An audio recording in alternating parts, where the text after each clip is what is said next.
Focus news 24/7 खबर एक नज़र। मूर्ति विसर्जन के लिए थाने में हुई मीटिंग।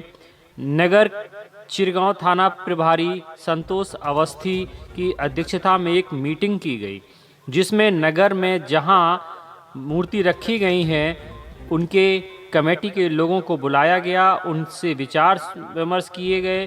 थाना अध्यक्ष ने सुरक्षा व्यवस्था के लिए आयोजकों से सहयोग करने को कहा, जिससे कि किसी भी प्रकार की कोई जन धन हानि न हो सके। मूर्ति विसर्जन सुरक्षित सफल तरीके से हो सके, नहर का जल स्तर उतार दिया गया है। नगर के लोगों ने बताया नगर में मगरमच्छ भी देखा गया है। थाना प्रभारी ने कहा कि सभी लोगों अपनी अपनी मूर्ति विसर्जन करते समय सावधानी बरतें और पुलिस का सहयोग करें, जिससे मूर्ति विसर्जन सुरक्षित तरीके से हो सके।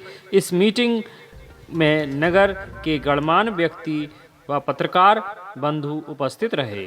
फोकस न्यूज़ 24/7 से अनुराग तिवारी की रिपोर्ट, चिरगांव। पुल पर ना बजे, इसलिए कि अगर कोई घटना दुर्घटना होती है तो फिर चिल्लाते रहो, सुनाई नहीं देता।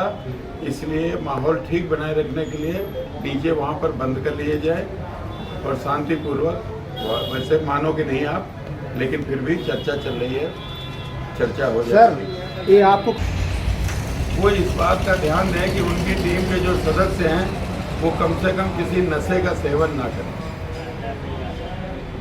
क्योंकि उस नशे की हालत में वो कुछ भी सोचने समझने, केवल वही लोग जाएं जो जिनको मूर्ति विसर्जित करना, ये नहीं कि पूरा झुंड का झुंड जाए।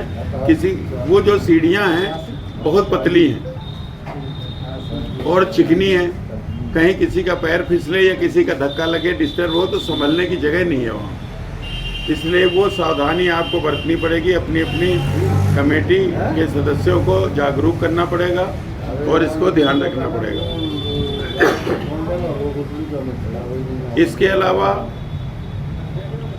जो बताया गया कि बच्चों और महिलाओं का विशेष रूप से ध्यान रखें, वो वहाँ भीड़ लगा के इधर उधर न रहे, एक ही जगह सब लोग रहें और उसके बाहर पूजा कर लें।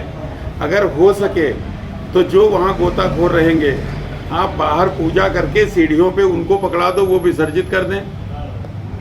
जैसा और भी इधर समथर में और पूंछ में अक्सर वो लोग कर लेते हैं कि बाहर पूजा कर ली, पूजा करने के बाद सीढ़ियों में उनको दे दिया, बैरिकेडिंग के अंदर उन्होंने प्रवाहित कर दिया, तो खतरा कम रहेगा, क्योंकि वो तैरना जानते हैं।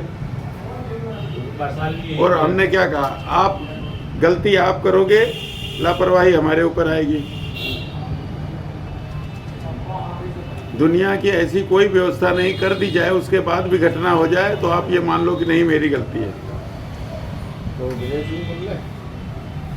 तो में क्योंकि सबसे बड़ी बात है कि वहाँ मगरमच्छ भी है, ये बात किसको किसको नहीं पता है, आपने देखा है। तो जब चश्मदीद गवाह हमारे सामने बैठे हैं तो सब लोग बता दीजिए कि किसी भी दशा में जल में वो प्रवेश ना करे, क्योंकि अगर डूबने से नहीं हुई तो पता लगा कि मगरमच्छ की वजह से घटना हो गई। जिस जगह पर विसर्जन होना है वहीं पर मगरमच्छ रोज रात में 12 बजे के टाइम पर बैठता है, सुबह 4 बजे तक करीब। उसके बाद लोग आगन वागन हो जाता है तो आवाज़ से वो नीचे सरक जाता है।